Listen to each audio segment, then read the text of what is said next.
Major funding for this series is provided by the Corporation for Public Broadcasting and by the financial support of viewers like you.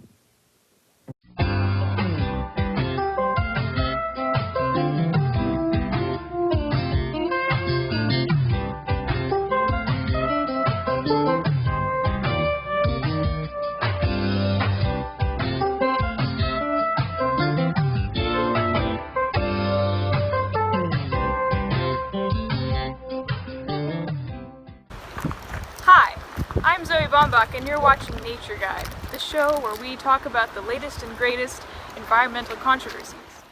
Today, we'll be talking about the ESA, or the Endangered Species Act.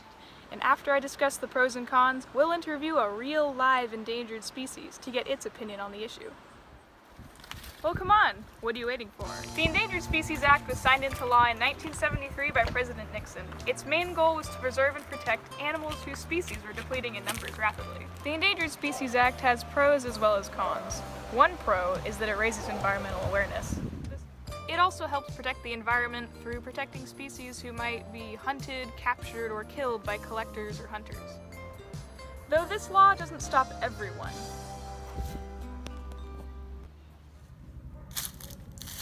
Weaknesses include that it is very strict. There's little to no flexibility in the law, meaning it can affect local businesses as well as human and animal populations who rely on sources that endangered species provide. Further, the Act has high costs with a low recovery rate. Of the 1,396 species on the list, only 20 or 1% have been recovered.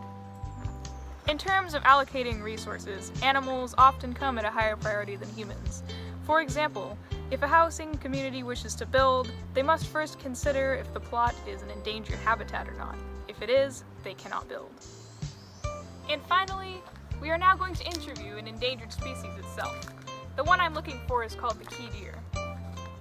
The species is pretty hard to find in that it's usually only native in Florida. Oh my god, wait! There it is! Key deer. So, tell me, Mr. Deer, Mr. Key Deer, how do you feel about the Endangered Species Act? Well, first of all, I have a few problems with the act. Number one, the species recovery rate should be increased. Number two, people should ensure that their taxpayer dollars are spent wisely and efficiently. And number three, I think certain aspects of the law should work for both the people and the species.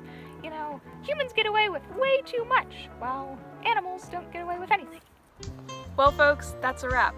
And next time you're on the trail, remember the Endangered Species Act, and you just might make yourself a friend. We'll see you next time on